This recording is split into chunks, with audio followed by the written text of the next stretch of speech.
দর্শক, একটা গুরুত্বপূর্ণ খবর। খালেদা জিয়ার প্রধান নিরাপত্তা রক্ষীকে গুম। তারেক সিদ্দিকী সহ 10 জনের বিরুদ্ধে অপহরণ মামলা।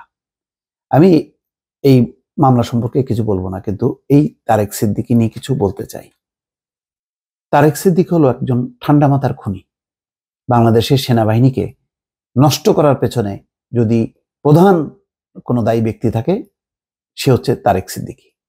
এই তারেক সিদ্দিকী কে জানেন? এই তারেক সিদ্দিকী হচ্ছে শেখ রেহানার দেবর, আপন দেবর। এবং সে গণভবন, প্রধানমন্ত্রীর অফিস, প্রধানমন্ত্রীর ক্ষমতা, শেখ পরিবারের সদস্যদের ক্ষমতা ব্যবহার করে কত শত কোটি টাকার মালিক, ইউ কান্ট ইমাজিন দর্শক। শত শত কোটি টাকা, মানে গুম খুনের ভয় তো ছিলই, বিভিন্ন জনকে ভয় দেখায়। তারপরে যখন যেটা মনে হয়েছে এর ব্যবসা দখল করতে হবে, এর এখান থেকে লুট করতে হবে, ওখানে করতে হবে, যা খুশি তাই করছে। আর সেই সঙ্গে একেবারে সেনাবাহিনীকে তছনছ করে ফেলছে, একেবারেই তছনছ করে ফেলছে। সেনাবাহিনীতে তার অনুগত লোকদেরকে সে বসাতে, যে সেনাবাহিনীর যে নিজস্ব চেন অফ কমান্ড, সেটা নষ্ট করছে। এই তারেক সিদ্দিকী আমি জানি না কোথায় আছে। তাকে যদি সেনা সদস্যরা পায় বা কর্মকর্তারা পায়, খবর আছে। কিন্তু একটা মামলা দিয়ে শুরু হয়েছে, দেখেন সেই মামলাটাই কি। 6 বছর আগে রাজধানীর নিউ মার্কেট এলাকার বাসা থেকে খালেদা জিয়ার নিরাপত্তা বাহিনীর তৎকালীন প্রধান কর্নেল মোহাম্মদ তহিদুল ইসলাম চৌধুরীকে তুলে নিয়ে গুম করার অভিযোগে আজ বৃহস্পতিবার মামলা হয়েছে।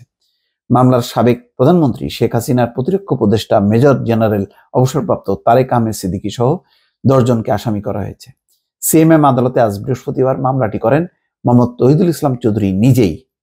ঢাকার সিএমএম আদালতের ম্যাজিস্ট্রেট জাকির হোসেন বাদী অভিযোগ এজাহার আকারে রেকর্ড করার জন্য নিউ মার্কেট থানার ওসিকে নির্দেশ দিয়েছেন। প্রথম আলোকে এই তথ্য নিশ্চিত করেছেন তহিদুল ইসলাম চৌধুরীর আইনজীবী মাসুদ আহমেদ তালুকদার। সেই সঙ্গে আরো কয়েকজনকে করছে। অন্য আসামিরা হলেন ডিজিএফআই এর সাবেক ডিজি সাইফুল আবেদিন, র্যাবের সাবেক গোয়েন্দা প্রধান মেজর জেনারেল জিয়াউল হাসান, ডিবির সাবেক উপ কমিশনার মোহাম্মদ আব্দুল বাতেন, মোহাম্মদ মোখলেসুর রহমান, ডিবির সাবেক এডিসি গোলাম মোস্তফা রাসেল, গোলাম সাকলাইন, ডিবির সাবেক এসি সাকলাইন, বুঝছেন, ওই যে পরিমণির সাথে লটর বটর ঘটনায় যার নাম আসছিল সম্ভবত সেই, ডিবির সাবেক এসি মাহমুদ নাসের জনি, ডিবির সাবেক পরিদর্শক আবু আজিফ ও সিরাজুল ইসলাম। যাই হোক, আমি মামলার বিষয়বস্তুটা পরে, কিন্তু এই লোক কি শুধুমাত্র সিরাজুল ইসলাম চৌধুরীকে গুম করছে? আয়না ঘরে কতজনকে পাঠাইছে? তার তালিকা কি এই তারেক আহমেদ সিদ্দিকী জানে না? সব সে জানে। যতজন হয়েছে, মানে ক্রস ফায়ার হয়েছে, গুম হয়েছে, খুন হয়েছে, সব এই তালিকাগুলো তারেক সিদ্দিকী করছে, এই জেনারেল তারেক সিদ্দিকী। অথচ এই লোকটা ঘুম মেরে বসে আছে, পুরা মাথা ভর্তি টাক নিয়ে, ফর্সা টুকটুকে, মনে করে যে কি যেন একটা, মানে একটা সাদা দুধের একটা মানুষ। হ্যাঁ, একদম বললাম তো, ঠান্ডা মাথার খুনি। তার কোনো বক্তব্য বক্তৃতা দেখবেন না, টেলিভিশনে তার কোনো চেহারা দেখবেন না।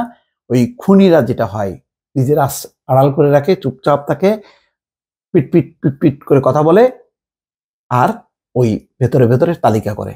আর বহু সেনা অফিসারকে সে ব্যবহারও করছে, আবার প্রয়োজনে তাদেরকে ছুড়ে ফেলছে। তার ভয়ে বহু জীবন নিয়ে বহু অফিসার দেশের বাইরে চলে গেছে। আমি তাদের আর নাম বললাম না, যেটা বললাম সেটাই যথেষ্ট।